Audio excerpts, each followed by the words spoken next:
मराठी माणसाने उद्योजक बनण्याची मानसिकता ठेवावी। केंद्रीय मंत्री नारायण राणे यांचे आवाहन, प्रगतीचे मार्ग माझ्या हातात आहेत, मी तुम्हाला सर्व सहकार्य करायला तयार आहे, असेही ते म्हणाले। मराठी माणसाने उद्योजक बनण्याची मानसिकता ठेवावी, त्यासाठी लागणारे सर्व सहकार्य करायला मी तयार आहे, असे आवाहन केंद्रीय उद्योग मंत्री नारायण राणे यांनी केले। विरार येथे आयोजित 19व्या जागतिक मराठी संमेलनाचे उद्घाटन राणे यांच्या हस्ते झाले। यावेळी ते बोलत होते।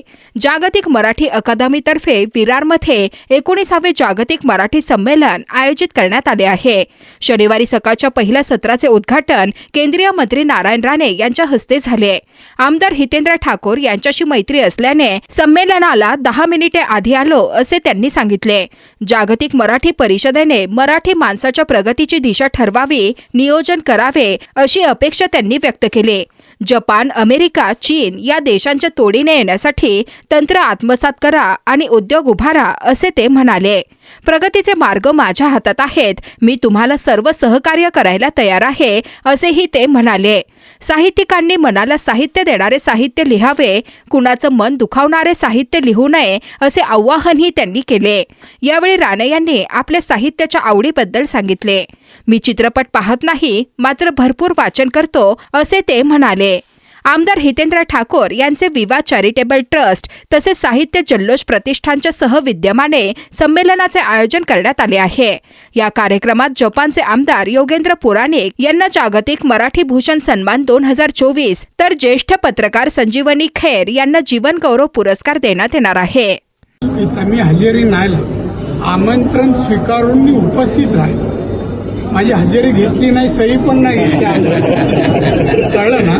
मग मराठी साहित्य पण याच्यामध्ये जोडलेलं आहे, त्यामुळे मराठी भाषा तशा असली पाहिजे। सर, काय आव्हान करा आपण तरुणांना? काय केलं ना बाबा, तुमच्या समोर सगळ्यांनी केलं। मराठी जी माणसं आहेत, मराठी बोली, मराठी जन्मजात मराठी, त्यांनी औद्योगिक प्रगती करावी, स्वतःची प्रगती साध्य करावी।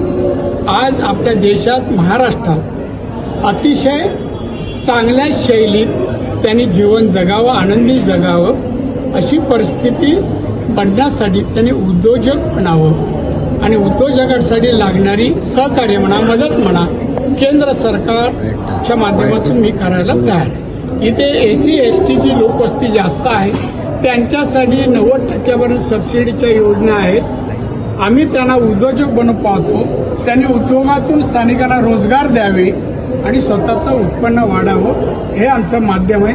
आजच्या या अकादमीच्या परिस्थितीच्या माध्यमातून हा मेसेज मी त्यांच्याकडे पोहोचवला की तुम्ही तुमची प्रगती करायला केंद्र सरकार, मोदी सरकार तयार आहे, तुम्ही या प्रगती करा। इथल्या लोकप्रतिनिधींनी, इथल्या विविध क्षेत्रात साहित्य, कलाकार, नाटक यांनी पण तरुणांना पुढे आणण्यासाठी आपलं जे क्षेत्र आहे ते क्षेत्राच्या माध्यमातून काम करत राहावं आणि मराठी माणसाची प्रगती देशातनं जागतिक पातळीवर प्रशंसा व्हावी, कौतुक व्हावं आणि असे त्यांनी आपले स्टेटस वाढवावे, ही माझी इच्छा आहे। सर, आता 22 तारखेला जो राम मंदिराचं जे उद्घाटन